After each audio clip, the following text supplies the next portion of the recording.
Ready, set, go.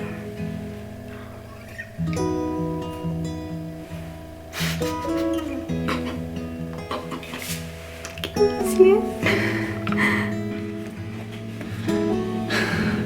Shut the heck up, babe. Are you serious? You're joking. You're...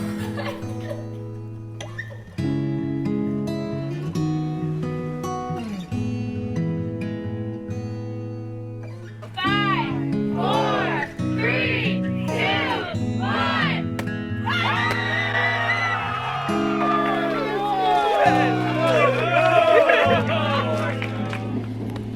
All right. It's rolling, baby. Okay.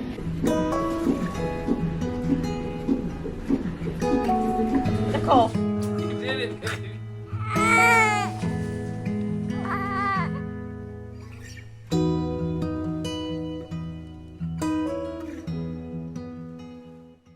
Hey guys, welcome back to our channel. If you're new here, don't forget to hit that subscribe button. Hit the like button. And comment down below and let us know what you think of today's video.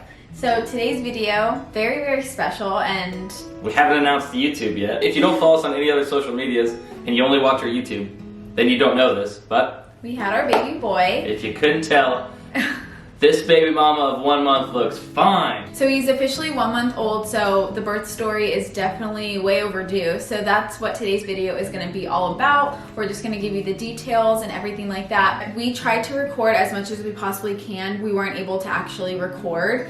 So we have some iPhone footage. We have a little bit of footage on the camera, so we'll insert that as we we're go. talking. Yeah. So the story begins on Thursday, June 9th, and this day, I've just been feeling for basically probably like 2 weeks, I've been feeling like I've been leaking, and this may be TMI, but I just feel like my underwear has always been damp, and I just feel like I've had a lot of discharge, and I really didn't know if that was amniotic fluid, if I was possibly peeing myself, or if it could have just been like heavy discharge, yeah. which is completely normal during pregnancy. I called my gynecologist, and she just said the same thing, like just make sure you're tracking it because it could possibly be a tear, and that can allow bacteria to go and get to the baby, which obviously we don't want. So when we went to the hospital on Thursday, it was ruled a bladder infection, which I find very strange because I feel like a bladder infection, I would feel like UTI symptoms, like it would hurt when I pee, and I would pee frequently, which I wasn't experiencing. So she told me it was a bladder infection, and she also said that I was 0 centimeters dilated on Thursday. Fast forward 2 more days, it's Saturday, June 11th. We were just going to all these shops, then we ended at his mom's house, and I went to the bathroom, and then I went to go outside to like join everyone to hang out, and right as I stepped onto the porch, I just felt this very heavy, I don't know what it is. Splooge. Well, no, not even that. Like, it was just a heavy discharge. It didn't feel like my water was breaking. It just felt like more than normal. Yeah, more than normal. More than the normal like leaking I was experiencing. So I was like, okay, like I'm just gonna stay inside and just kind of like, I just felt weird about it. She didn't say this out loud. She just turned around as she was walking outside and just went and sat down on the couch. On the couch, yeah. And so when I sat down on the couch, I sat down like this, like on my foot, and I was wearing a sock at that time, and whenever I sat down on my foot, it was immediate, like my sock was immediately drenched, and I was just like, okay, like this is really weird. So I went literally back to the bathroom, and I was wearing a one-piece romper, so as I was taking that off, I just felt like I was peeing myself, and I was just like, oh, like I wasn't panicking or anything, like it was just a very weird feeling. So I sat down on the toilet, and I just kept trickling.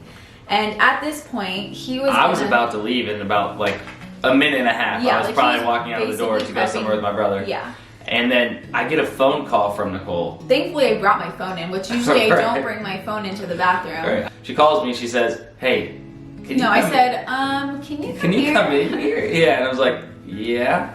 And still at this point, I'm not like necessarily piecing it together that this is what's gonna happen when I walk in the door. So I walk in, and she likes to show people how I walked in. He was basically just like, he was like bug-eyed and like looked around the corner. She said, I'm literally not even trying to pee. And okay. as she's saying that, you can just hear drip, drip, drip, drip, Yeah. drip. So I couldn't wear obviously what I was wearing at that time because it was completely soaked. So I had to wear his nephew's underwear and his mom's like nightgown t-shirt thing. That said juicy on it. Yeah, and she was like, just go straight to the hospital, go straight to the hospital. And I'm just like, I'm not wearing this to the hospital. And she had these like shoes that my grandmother used to wear. It was just, I guess a little bit of panic just because there was just so much going on. Like we just wanted to make sure that we had everything in to go. Well, also like we were prepped. We were ready for. We had the bag in the car. We had the bag in the car, but we didn't have like our small essentials. Like we were expecting if anything to happen, it would be at the house probably. You know, because I don't really go anywhere. So like we didn't have our chargers. We didn't have.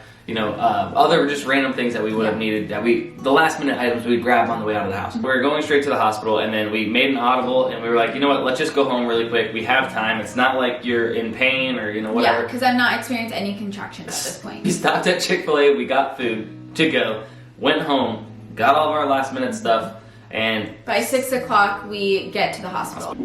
It's rolling, baby.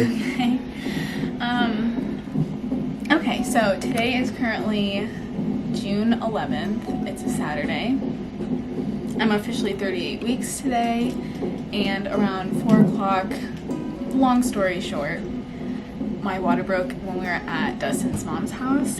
When we first got in here, we were put in room 2 for triage, and I was 3 centimeters dilated. So you guys will probably see clips or information before this about how we came in 2 days ago because I thought I was leaking amniotic fluid. Turned out it was just a bladder infection. I don't know if that kick-started labor or what, but here we are. Here we are. So Nicole's actually starting to feel the contractions right now. Yeah, and I'm not sure how dilated I am right now at this moment, but at, I think it was 6 probably-ish. Yeah. 6, I was 3 centimeters, so I could easily have furthered along. I did pee myself when I was sitting. I got a new clean thing, but I peed myself and then I actually had to poop really bad. So I went. She let it rip. I successfully pooped. But yeah, so we're just waiting to get put into the actual like birthing room. We're just waiting for my lady to come here, my doctor. They had to call a nurse in tonight, so she's gonna be the one taking care of us. Right now, we're gonna be coming parents soon. Yeah, we'll keep you guys. It's getting excited. exciting. We didn't get to pick up the camera because obviously as soon as our water broke, it was like, is this real? Is this happening? So now things are real. We're here. They checked. Our water broke, and we'll keep you updated when we move into the next room.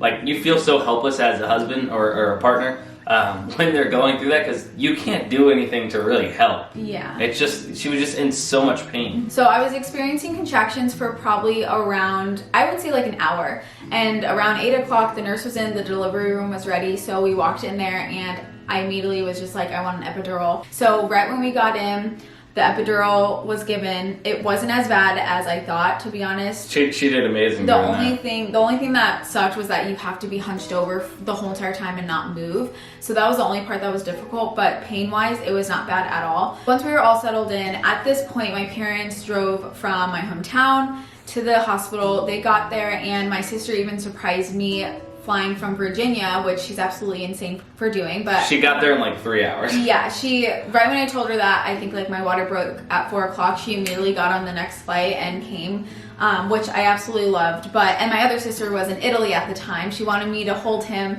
for as long as I possibly can, for her to get home on the 20th when my due date was originally on the 25th. But anyways, all of them were there and they checked how dilated I was, and from 6 o'clock to 8 o'clock, I jumped from a 3 to 8 centimeters dilated. Right when she told me that, she was like, we could possibly have this baby around midnight. And we were like, okay, like, it's real, like it's happening. So at this time we were all hanging out and the nurse asked me if I wanted to check again about how dilated I am. And I really didn't want to have a lot of cervical checks. I hear that a lot of cervical checks can get bacteria in there. It could discourage me if I'm not as far along as I wanted to. So knowing that I was already at 8 centimeters, I think that kind of just like put my mind at peace that like, okay, if anything, like I could possibly be at like a 9 or even a 10 at this point.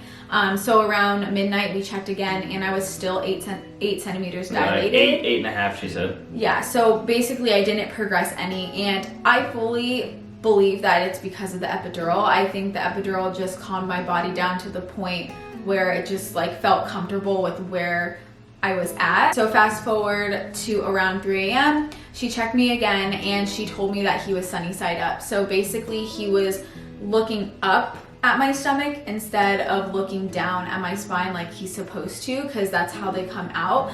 And so she was like, okay, maybe we can start pushing to try to kickstart it, and we can try different positions to try to flip him as well. So basically what we did was I laid on my side, lifted my leg, tried to push there, laid on my back, tried to push, laid on my left side, held my right leg. Kind of rotated. Yeah, so I rotated every time, and a part of me really didn't want to push, and I think this is the one thing that I regret. I wish I didn't push at the time that I did. So we were pushing for a little bit, and then she checked my dilation again to see if I progressed any, and I didn't. So we tried to do like a peanut ball position where they put a ball in between my legs and I'm laying on my side, and it also helps with the turning of the baby as well.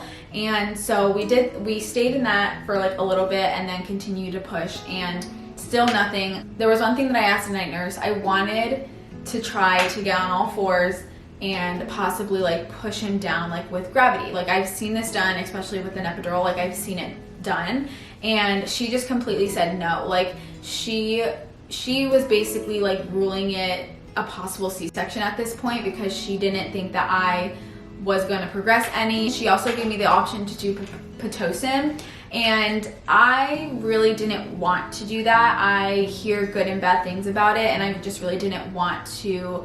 I just wanted to try to do something as naturally as I possibly can. So when this new nurse came in, she checked the dilation, and I was probably around like 9 centimeters. So really not much progression, but it was something. So we're back from a little break. We had to get little man up from his nap and then feed him, but now we are back and telling the best part of the whole entire story when he comes. But basically the story left off around 7 a.m. The night nurse went home and the new nurse came in, and she checked my dilation, and I wasn't really any further along. And I asked her as well. I was like, hey, is there any way that I can use gravity to try to get this baby out? She didn't say no, but she also didn't say yes. So I was kind of just like discouraged at this point, because I'm just like, why isn't anyone trying? Like I have full control of my legs and my feet and everything like that. Like I'm not asking to stand up by myself or anything like that, but I just wanted to try a different position. Around 10 minutes later, a midwife walks in, and funny enough, when we were on our way to the hospital, I was telling Dustin, I was like, there's this one lady at the practice that is just very like confident, stern, but like still nurturing, and I was like, that's someone that I need during my labor. Like she said, I hope I get her. Yeah, I was like, I really hope I get her. And it's like the place that I go to, there's 8 different midwives that are all on call, so I don't know who I was gonna get. It's literally whoever's at the hospital at that time. So around 7:10, 7:15, this lady walks into the door, and she Our was blessing walks into the door. She was a complete blessing, and it was the exact girl that I was talking about. She just comes in, she's just like, I hear that you're not progressing. And well, first off, she wasn't even supposed to be in that room. Yeah, she wasn't supposed to be in that room at all. She walked in and she was just like, hey, like I hear that you're not progressing. Like, she was just like talking and like asking all these different questions, and she was just like, well, if I can't get him out, then no one can. And I was just like, okay, then like let's do it. Like let's just try. So she had me push in like the regular position. There was talk about vacuuming and forceps, and I stood my ground, and I was just like, no, like I don't want that. And she was like, oh, so you want a C-section? I was like, well, no, like I don't want that either, but I also don't want to use the forceps or the vacuum if it's not an emergency. Like I want to be sent to get a C-section or use other equipment if he's basically like about to die or in like major distress. She knows that my legs and feet had control to the point where she was just like, I want to take advantage of you. Can you get, like, I'm gonna have you good on all fours. And I didn't even ask her, like I didn't even bring it up to her, because the past 2 nurses, like it just didn't, like nothing came out of it. So she told me to do that. I literally looked at her, I said, thank you. Like, that's all I've been wanting. Like, that's all I've been asking, was for someone to just at least try this, like have gravity help me.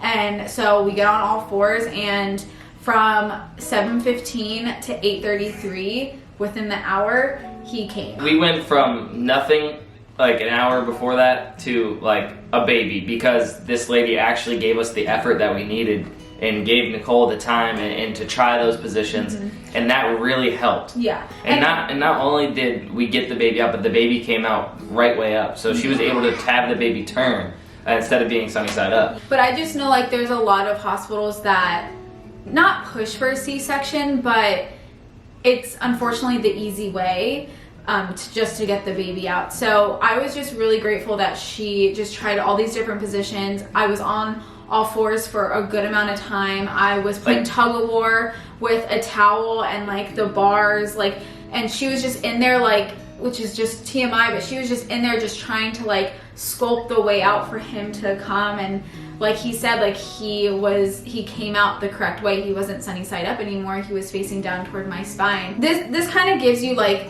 a picture of how it all went. Like at one point he was screaming so loud in my ear, like motivating me and everything like that. Like I had to tell him to like stop yelling because I couldn't even hear the doctor tell me like what to do. Like he was just like that was the only time she got like and but it wasn't like mad, it was like I can't hear, like hey, yeah, like I can't hear, like please, like you're even helping me but I can't hear. Yeah, and I even said, I was just like, I'm not trying to be mean, but like I literally can't hear what she's telling me to do.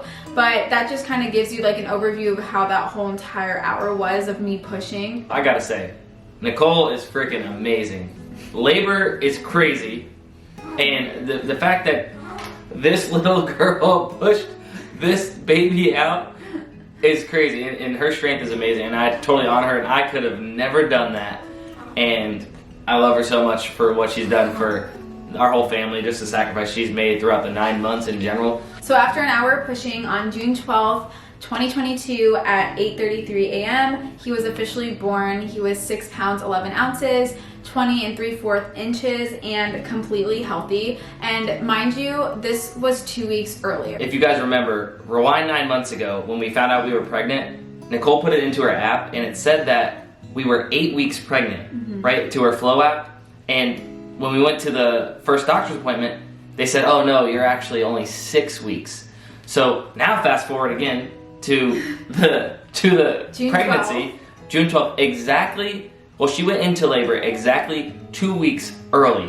So we think that maybe the due date was wrong and that actually she was 40 weeks because when he came out, like he was like fully healthy, nothing was wrong. They weren't worried about anything at all. I know that the doctors go by the size, but the app obviously goes by the date and just like the time. So I think honestly the app is just way more accurate. I would just recommend that you for sure have everything prepared by like week 35 because you really don't know like when this baby is going to come. We thought we had 2 weeks. We thought we had 2 weeks. It's funny because that morning we bought the first cans of formula that we saw, and thankfully we did, because after giving birth, which is now continuing the story, after he was born, we were put into the mommy and baby room and we now started to feed. He tried to latch on, but from the beginning I just didn't want to breastfeed because I wanted Dustin to be able to feed him as well. So I decided that I wanted to pump, but just in the hospital we were just doing formula. Thankfully I did not tear, and I was still hurting so bad. I can't imagine the women that do tear, because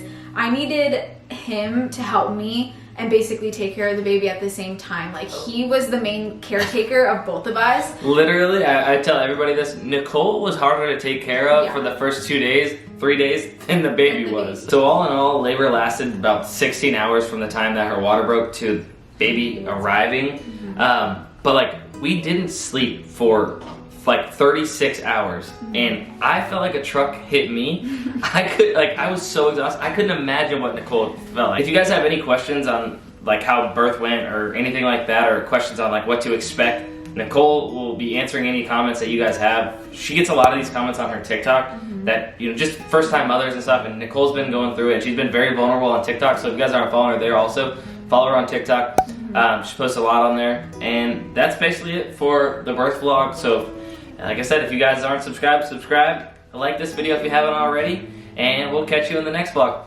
Peace.